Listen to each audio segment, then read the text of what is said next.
rounds of South Dakota is recognized. Thank you, Mr. Chairman, and thank you to all of you for coming before us today. Mr. Theodorou, I'm curious, how long have you studied or participated in the insurance market reviews?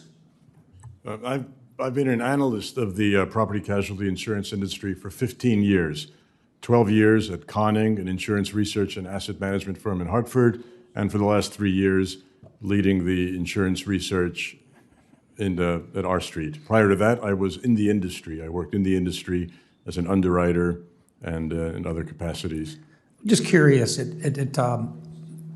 I was first licensed in the insurance. I was first licensed to sell insurance as an agent in South Dakota in 1978 for homeowners insurance, and carried that license all the way up until 2015 when I was elected to the United States Senate. Just curious, during that time period, you learn what's in a policy and what's not in a policy. And under a homeowner's policy, there was an old HO2 form, and it was transferred into an HO3 form where you had named perils, and then you had special all-risk coverage with exceptions built in. But I was trying to think back. I don't believe I've ever seen a homeowner's policy which was available with a flood insurance as part of the original perils. Are you aware of a flood insurance or a homeowner's policy that started out under the basic forms with flood insurance? No. Flood has been excluded for several decades prior to the 1970s when you began. The HO3, which is the most common form, the Special form. Excludes flood. The flood insurance program, National Flood Insurance Program, has been the principal provider of flood insurance. The good news is that the private market is growing. I'm going to bring some good news in here. Now there's 77 private companies that are writing 31% of flood insurance business, compared to 12.6% just a few years ago. So the private market is starting to come in, especially since the new rating methodology has been introduced. I think also right now we have an NFIP, the National Flood Insurance Program, which is a backstop for flood insurance across the country. And I think it's very important that we get it renewed. I think it's an important aspect for a lot of areas, particularly where the risk is high.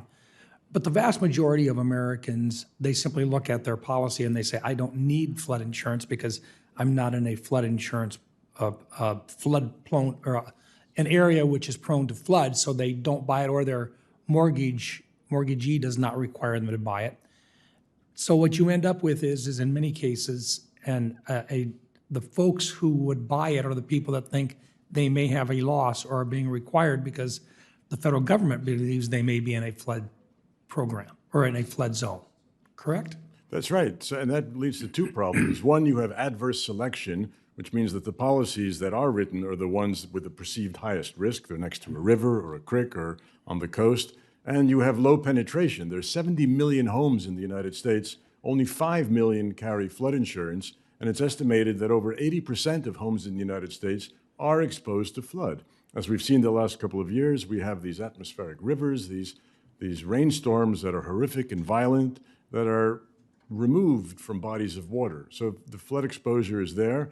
The market is underpenetrated, and there's adverse selection.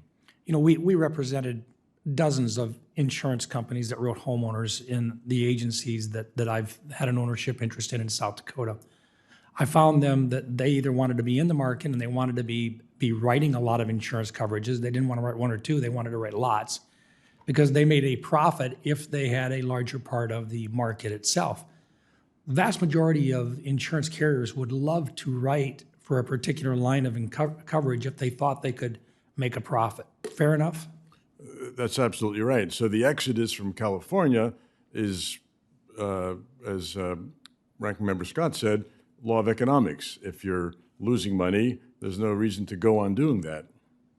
So in this particular case, if we recognize that there are certain areas around the country where carriers have simply said, look, we can't make a profit there. We're on our way out. Mitigating circumstances, climate change is part of it.